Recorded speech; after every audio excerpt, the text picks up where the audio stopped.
rest to sell. Rest to sell.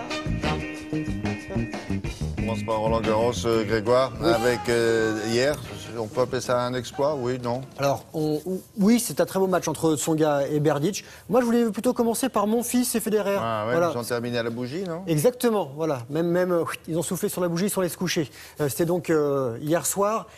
Federer, Monfils, qui va gagner un set partout. On regarde les dernières balles de cette rencontre et on espère que Gaël Monfils continuera sur sa lancée. Si Federer, numéro 2 mondial, le Ré-Haïtien en 2009 a remporté le premier set 6-3, le Français 14e, lui, a réussi à égaliser en empochant la deuxième manche 6-4. Alors les deux hommes se sont rencontrés, William, à 12 reprises. Le Suisse mène 8 victoires à 4, mais Monfils a remporté leur dernière confrontation.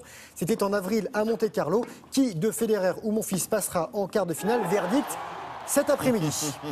C'est fait, en revanche, pour Jo-Wilfried Tsonga. Il est le premier tricolore à rallier les quarts de finale, et ce, pour la 3e fois de sa carrière. Ici, le manceau numéro 15 mondial s'est débarrassé du Tchèque Berdych, 4e, qui n'avait jamais été battu avant les quarts en 9 tournois. Il y a 15 jours, les deux garçons se sont affrontés à Madrid et Tsonga s'était incliné. Hier, devant son public, Tsonga a donc gagné 6-3, 6-2, 6-7, 6-3. En quart de finale, il affrontera le japonais Kei Nishikori, classé 5e, et pour l'instant, il ne l'a battu qu'une fois en 5 confrontations. Et c'est terminé en revanche pour le numéro 1 tricolore, Gilles Simon, dominé par le Suisse Stanislas Wawrinka, qui est 9e du classement. Le Niçois Simon n'a jamais passé les 8e de finale à Roland Garros. Wawrinka, lui, se hisse en quart ici pour la 2e fois de sa carrière. Le score, 6-1, 6-4.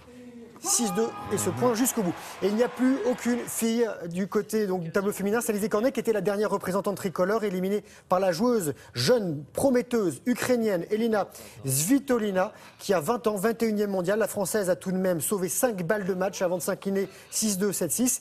Il n'y a plus de Française donc présente en quart de finale pour la 9e fois sur les 10 dernières années à Roland Garros. Voilà pour le tennis. Alors, on suivra William Monfils Federer. Il y aura Djokovic face à Richard Gasquet et Chardy face à Andy Murray du lourd pour les Français ce matin. Il n'y a pas que du tennis? Avec un temps qui devrait leur permettre de jouer ou pas? Parce que hier, ça a été un peu compliqué. C'est Nathalie Riouet qui va nous dire ça. Oui, hier, il y a eu des interruptions à cause de la pluie. Bon, qu'est-ce qu'on a d'autre? Du basketball français. Basketball, football, basketball, handball. Voilà, on regarde ce qui s'est passé en basketball. Donc Limoges qui est en blanc, qui a maîtrisé Nancy lors de la première manche de sa demi-finale de championnat de France. Victoire 78-61.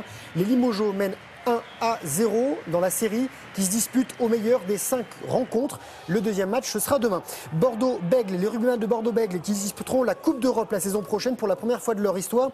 Les joueurs girondins ont battu les Anglais de Gloucester en barrage européen, disputé de l'autre côté de la Manche. C'est un drop de Pierre Bernard à la dernière seconde, victoire 23-22. Le Français qui va suivre, vous le connaissez, c'est Nicolas Karabatic et ses copains handballeurs de Barcelone, champions d'Europe. Hier en Allemagne, les Catalans ont battu les Polonais de Veszprém 28-23 en finale de Ligue des Champions. C'est le meilleur joueur du monde, Karabatic. Il a été meilleur joueur du tournoi, 6 buts en finale. Et cette belle feinte de passe pour finir. Voilà.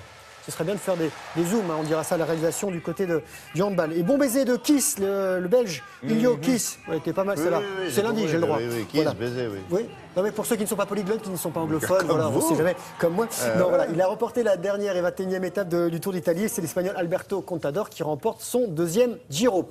Bon. On a un petit peu de temps pour des belles images. On n'a jamais de temps, mais là, c'est accordé. Ça fait plaisir. De la voile, regardez William, avec les 39 solitaires qui ont quitté Pauillac en Gironde, solitaire du Figaro. C'était en fin d'après-midi. Hier, direction l'Espagne, à San Sanso, terme de la première des 4 étapes. Ils sont attendus au plus tôt mercredi. La course se terminera fin juin à Dieppe, en Seine-Maritime. Alors, tous les participants naviguent sur les mêmes types de monocoques, des monocoques qui font 10 mètres 10 de long. Il y a 2 skippers favoris. Eliès, vainqueur 2012-2013. Jérémy Bayou, tenant du titre, qui est pour l'instant en 2e position, derrière Charlie Dalin. Voilà, on suivra ça. Il faut aller chercher le dans vent. les semaines à venir. Alors, Près de la côte ou au milieu du fleuve? Ou chercher autre chose, parce qu'à Pauillac, il y a d'autres choses sympathiques. Ah oui, c'est bien sûr. Voilà. Mais vous allez trouver ça, Oui, j'ai c'est trouvé. sûr. Merci beaucoup. Allez, À plus tard. à bientôt.